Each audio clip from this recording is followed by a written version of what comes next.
ಉತ್ತರ ಕರ್ನಾಟಕ ನ್ಯೂಸ್ಗೆ ಸ್ವಾಗತ. ನಾನು ರಾಣಿಕೋಟೆ. ಭಾಲ್ಕಿ ತಾಲೂಕಿನ ಮದಕಟ್ಟಿ ಗ್ರಾಮ ಪಂಚಾಯತಿಯಲ್ಲಿ ಬರುವ ಬಾಜೋಳ ಕೆ ಗ್ರಾಮದ ರಾಜ್ಯ ಹೆದ್ದಾರಿ 34ರ ಮೇಲಿರುವ ಬಸ್ ನಿಲ್ದಾಣವನ್ನು ಒತ್ತುವರಿ ಮಾಡಿಕೊಂಡು ಅನಧಿಕೃತ ಕಟ್ಟಡ ನಿರ್ಮಿಸಲಾಗಿದೆ. ಹಾಗೆ ರಸ್ತೆಯ ಅಕ್ಕಪಕ್ಕದ ಜಾಗವನ್ನು ಒತ್ತುವರಿ ಮಾಡಿಕೊಂಡು ಅಂಗಡಿಗಳು ನಿರ್ಮಿಸಲಾಗಿದೆ. ಇದರಿಂದಾಗಿ ಪ್ರಯಾಣಿಕರಿಗೆ ತೊಂದರೆಯಾಗುತ್ತಿದ್ದು ರಸ್ತೆ ಅಪಘಾತಗಳು ಸಂಭವಿಸಿ ಜನರ ಜೀವಗಳು ಹೋಗುತ್ತಿದ್ದಾವೆ.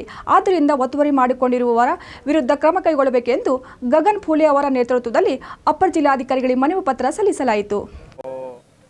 ಮದಕಟ್ಟಿ ಗ್ರಾಮ ಪಂಚಾಯತ್ ಭಾಲ್ಕಿ ತಾಲೂಕಿನ ಮದಕಟ್ಟಿ ಗ್ರಾಮ ಪಂಚಾಯತ್ ಬಾದೊಳಗ ಕೇರ್ ಗ್ರಾಮಸ್ಥರಿದ್ದೀವಿ. ನಾವು ತಮ್ಮಲ್ಲಿ ಕೇಳ್ಕೊಳ್ಳೋದೇನೆಂದರೆ ಇದ್ರ ಮುಖಾಂತರ ನಮ್ಮದು ಉತ್ತರ ಕರ್ನಾಟಕ ಮಾಧ್ಯಮದ ಮುಖಾಂತರ ಕೇಳ್ಕೊಳ್ಳೋದೇನೆಂದರೆ ನಮ್ಮದು ಊರಿನಲ್ಲಿ ರಸ್ತೆ ಅಗಲೀಕರಣ ಮಾಡಿದ್ದಾರೆ. ಸ್ವಲ್ಪ ಒಂದು 4-5 ರಸ್ತೆ ಅಗಲೀಕರಣ ಮಾಡಿದ್ದಾರೆ.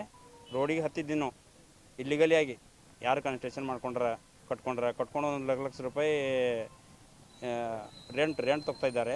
ಅದರ ಅಪೋಸಿಟಾಗಿ ನಾವು 5-6 ತಿಂಗಳು ಹಿಡಿದು ಕಂಟಿನ್ಯೂ ಆಗಿ PWDಗೆ PDO ಅವರಿಗೆ ಕಂಟಿನ್ಯೂ ನಾವು ಲೆಟ್ರ್ ಕೊಟ್ಕೊತಾ ಹೋಗ್ತಾ ಇದ್ದೇವೆ. ನಾವು ಆವಾಗ ಏನು ಮಾಡಿರಿ ಅಂದ್ರೆ PDO ಮೇಡಮ್ ಅವರು ಒಳ್ಳೆ ಮೇಡಮ್ ಇದ್ದಾರೆ. ಒಂದು 4-5 ಶೆಡ್ಗಳು ತೆಗೆದಾಕಿದ್ದಾರೆ. ಆದರೂ ಕೂಡ PDO ಅವ್ರ ಮೇಲೆ ಅಲಿಗೇಷನ್ ಮಾಡ್ತಾಯಿದ್ದಾರೆ. ಅವ್ರದಿಂದ ಯಾರು ತೆಗೆದಾರೆ ಅವರು ಕಟ್ಕೊಳ್ಳೋಕ್ಕೆ ಇಲ್ಲಿಗಲ್ ಕಟ್ಕೊಂಡಿದ್ದಾರೆ. ಇಲ್ಲಿಗಲ್ ಕಟ್ಕೊಂಡು ಮತ್ತು PDO ಮೇಡಮ್ ಅವ್ರ ಮೇಲೆ ಕಂಪ್ಲೇಂಟ್ ಮಾಡೋದು, ಒಂದು ಪ್ರಾಬ್ಲಮ್ಸ್ ಮಾಡ್ತಾಯಿದ್ದಾರೆ. ಹಾಗಾಗಿ PDO ಅವರಿಗೆ ಏನೂ ಆಗಬಾರ್ದು. ಇನ್ನೊಂದು ಏನದಂದ್ರೆ ಇನ್ನೂ ಇಲ್ಲಿಗಲ್ ಏನವ ಅವೆಲ್ಲ ನೆಲಸಮ ಆಗಬೇಕು. 1, 2 ಮತ್ತು ಇನ್ನೊಂದು ನಮ್ಮದು ಗ್ರಾಮಸ್ಥರ ಪರವಾಗಿ ಒಂದು ಬೇಡಿಕೆ ಏನದಂದ್ರೆ ಕಂಟಿನ್ಯೂ ಒಂದು ವರ್ಷನಲ್ಲಿ 4-5 ಜೀವ ಹೋಗ್ತಾಯಿದ್ದೀವಿ. ಅವರು ಆಕ್ಸಿಡೆಂಟ್ ಆಗ್ತವೆ, ರಸ್ತೆ ಅಪಘಾತ. ಯಾಕಂದ್ರೆ ಅಲ್ಲಿ ಭಾಲ್ಕಿ ಶುಗರ್ ಲಿಮಿಟೆಡ್ ಇದೆ.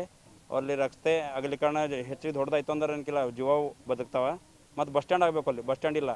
ಲೇಡೀಸ್ ಎಲ್ಲ ಅಲ್ಲಿ ಕೂಡ್ತಾ ಇದ್ದಾರೆ. ಲೇಡೀಸ್ ಎಲ್ಲ ಅಲ್ಲಿ ಕುಂತಾಗ ಅವ್ರ ಮೇಲಿಂದ ಕೂಡ ಲಾರಿಗಳು, ಬಸ್ಗಳು ಹಿಂಗೆ ವರ್ಷನಾಗ 1-2 ಲೇಡೀಸ್ ಕೂಡ ಸಾಯ್ತಾ ಇದ್ದಾರೆ. ಹಾಗಾಗಿ ದಯವಿಟ್ಟು ನಾವು PWDದವರಿಗೆ ಮತ್ತು DC ಸಾಬ್ರಿಗೆ ಮತ್ತು CO ಸರ್ರಿಗೆ ಇವರು ಕೂಡ ನಾವು ಮನವಿ ಮಾಡ್ಕೊಂಡಿದ್ದೆವು. ಆದಷ್ಟು ಬೇಗ ನೀವು ರಸ್ತೆ ಅಗಲೀಕರಣ ಮಾಡಿಕೊಡ್ರಿ. ನಮ್ದು ಅನ್ಕೆಲ್ ಜೀವ ಬಚ್ಚಿಸ್ರಿ. ಗ್ರಾಮದ ಪ್ರಕಾರ ಇದು ಬೇಡಿಕೆ ಇದೆ ಅಂತ ನಾನು ಹೇಳಕ್ಕೆ ಇಷ್ಟಪಡ್ತೀನಿ. ನನ್ನ ಹೆಸರು ಗಗನ್ ಫುಲೆ, ಬಾದೊಳಗ ಕ್ರಾಸ್. ಅನುಕ್ಷಣ ಸುದ್ದಿಗಾಗಿ ನೋಡ್ತಾ ಇರಿ ಉತ್ತರ ಕರ್ನಾಟಕ ಸುದ್ದಿವಾಹಿನಿ.